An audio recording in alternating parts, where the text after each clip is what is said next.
lors de l'extension de l'hôpital de la Madeleine, que des gens de Olizette avaient dû être expulsés.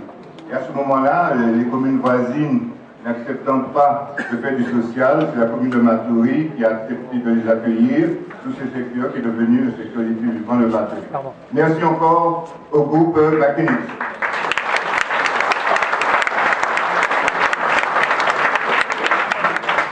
Mesdames, Messieurs, chers amis, après cette petite mise en bouche, nous allons, je pense, même passer aux choses sérieuses, que j'appelle à ce micro le secrétaire général de l'USD qui se doit de vous dire quelques mots. Monsieur Loïc Buzaré.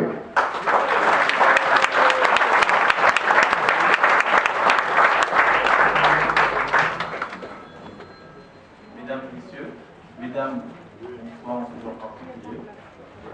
Chers amis, chers sympathisants, militants, militantes, en vos grades et qualités. Donc, mon intention pour cette déclaration officielle de candidature de Jean-Pierre Trudeau-Julien et de la présentation de la liste qui conduira pour ces élections municipales, je vais faire une introduction brève. Alors, je voudrais vous remercier pour votre présence ce soir dans ce lieu qui est un symbole pour l'USD. À 15 jours du premier tour des élections municipales, cette liste composée de femmes et d'hommes qui représentent Matoury dans toute sa diversité, sa richesse, vous sera présentée.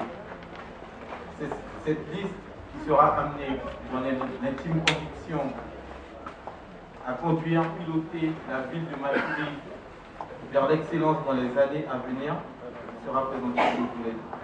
Cette ville que nous aimons tous, cette ville qui est une véritable pépite, est convoitée par certains. Mais il ne faut pas oublier que cette ville est devenue une pépite uniquement par le travail, par l'abnégation d'un homme et d'une équipe. Mais aussi, cette ville est une pépite grâce à vous qui avez exprimé votre confiance lors de chaque scrutin. Alors chacun ici a son histoire, son parcours, ses préférences, mais nous adhérons à la philosophie de ce mouvement qu'est l'USD, à ses valeurs, à ses principes, et nous aspirons tous donc au même avenir, au même devenir. C'est pourquoi, mes chers amis, l'enjeu de cette campagne n'est pas l'affrontement partisan. L'enjeu de cette élection va bien au-delà de nous. C'est le développement de Matoury, c'est l'avenir de la jeunesse matourienne et l'avenir de la jeunesse guyanaise. Parce que comme vous le savez tous, Matoury, c'est la locomotive de l'île de Cayenne, c'est la locomotive de la Guyane. Alors nous sommes ici car nous croyons en nos atouts et surtout nous maîtrisons nos handicaps. Nous sommes ici pour le mieux vivre ensemble à Matoury. Chers amis, soyons fiers de nos valeurs, soyons fiers du travail accompli. Cette ville, nous la parcourons tous les jours, nous la voyons changer.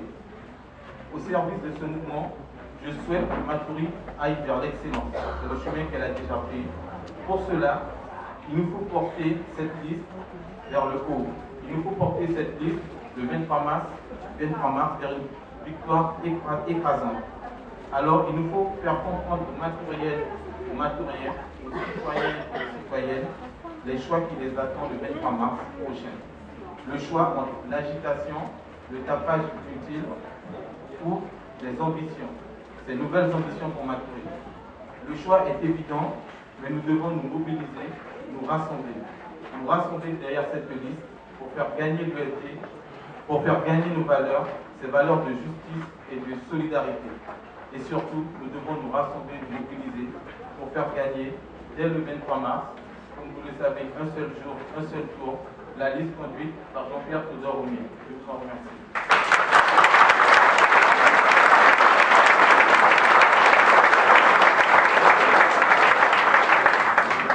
Merci Loïc.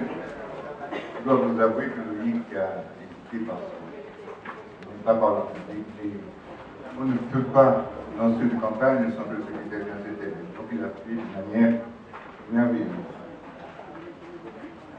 Bonsoir, Matouriennes, Matouriens.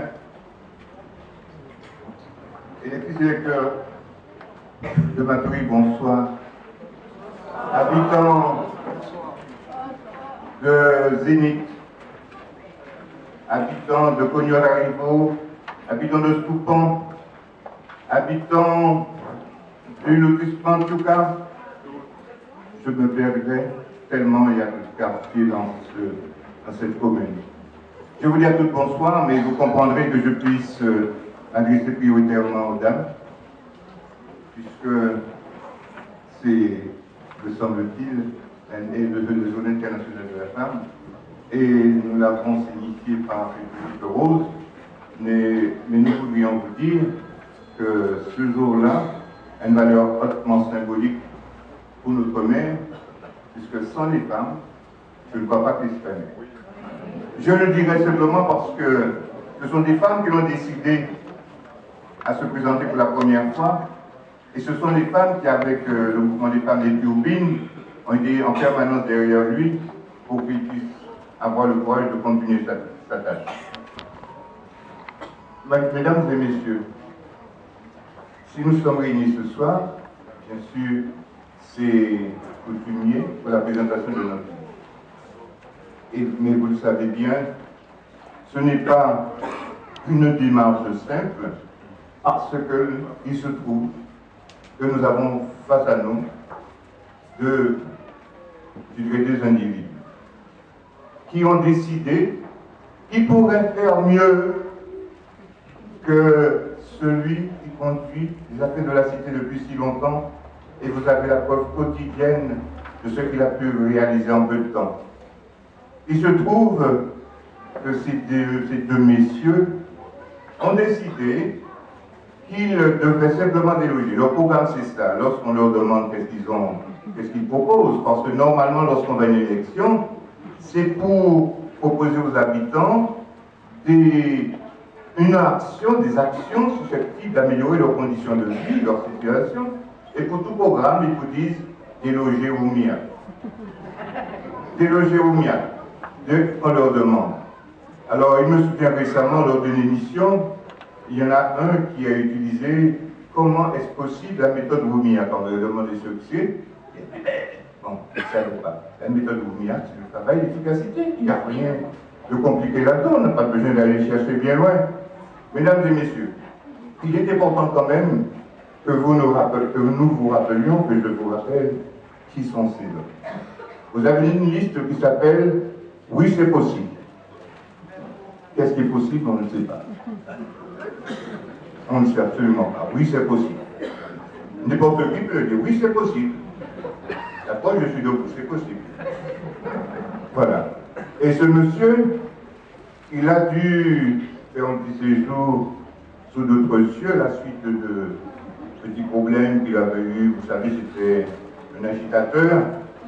Et il est allé se faire une petite santé dans l'Hexagone pendant 1 ou 2 ans et suivre une formation. D'ailleurs, si vous l'avez regardé à la télé récemment, il s'est acheté une conduite. Maintenant, il ne parle plus créole. Il ne s'exprime qu'en français. Donc, il est vrai qu'il a fait un séjour en France, donc on peut comprendre ça, et qu'il a pris l'habitude.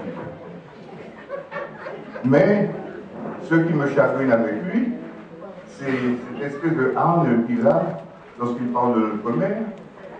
Et j'aurais souhaité qu'au moins entre 2 phrases, il puisse dire quelque chose, faire quelque chose. Moi, j'aurais été à l'occasion, je dis tout de suite, monsieur ne me sera pas content. Je l'emmène au fond de mon cœur, puis vous voyez comment c'est beau là, on va faire quelque chose là. Mais même pas ça.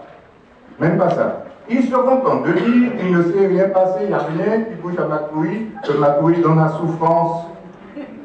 Vous avez l'air de souffrir? Bien sûr, il y a des choses qui ne vont pas, mais nous les améliorons au fur et à mesure. L'autre, oui, c'est ça, il était proviseur de l'issue. Il est devenu député par accident.